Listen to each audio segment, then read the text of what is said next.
ولترفين إثيوبيا في تركي يرودين هكالكوف سنة إثيوبيا ambassador تركي يا براك ألبكانيمسن. I am very proud to be here in Ethiopia because for Turkey, Ethiopia is a very important country. أنا أسيت ambassador تأوكوت بايين بونا تركي دا في إثيوبيان بيمرتيستودا كنمو وقوت إيرا كالكوف سدا أوتومانون نهدون إثيوبيا مجمعان فني ترانس بانيرو والتدفين دبلوماسي كينياس بركو سدي سجل تميجا جارا كو سجل فاكي سجل كبي بركو سجل كو ألما قنسيلا جل كبا هرري تبني أما هارو مادرا يرودي وتسبنما أبام في إدا وچسني دندا which we have by the way now renovated and it will be opening soon so that everybody can visit it and rejoice in the wonderful relationship of Ethiopians and Turks that already date back a long time. So what I am doing here as an ambassador, I am trying to strengthen these relations even more, of course, just like my counterpart, the Ethiopian ambassador in Ankara. We are now trying to increase political relations because it's important to talk about these challenges, the ones that I just told you about. So we are hoping to have a parliamentary Ethiopian delegation visiting Ankara in the coming months. Akka ambassador tokkotti walitti dhufeenya kana cimsuuf hojjechaa jira. Walitti dhufeenya gama siyaasaan qabnu cimsuu qabna. Jilli paarlaamaa Itoophiyaas Ankara daawwachuuf jira ji'a dhufu keessa.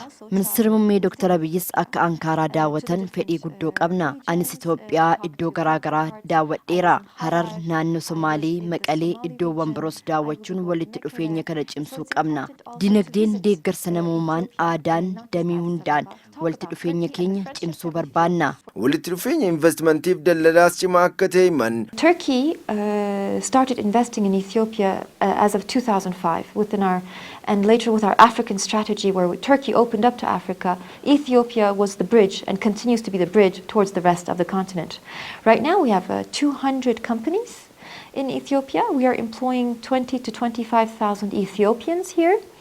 And it's the country in which we invest the most in sub-Saharan Africa of all the countries. Turkiin hojii investimenti akka lakkoofsa warra Awurooppaatti bara 2005 jalqabde. Turkiin gara Afrikaa dhufuuf Itoophiyaan akka riqichaatti tajaajilti. Yeroo ammaa kaampaanota 200 Itoophiyaa keessaa qabna. Carraa hojiis namoota 22,000 hanga 25,000 uumneerra. Biyyoota Saharaa gadii keessaa bal'inaan Itoophiyaatti investi goona. Doolaara Ameerikaa biliyoona 2.5 investi gooneerra.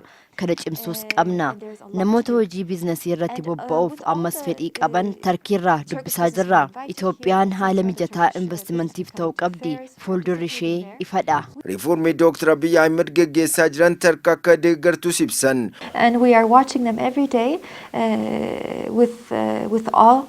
And we think that they are wonderful. They are good not just for Ethiopia, for the Ethiopian people, they're good for the region and for the continent and the region beyond.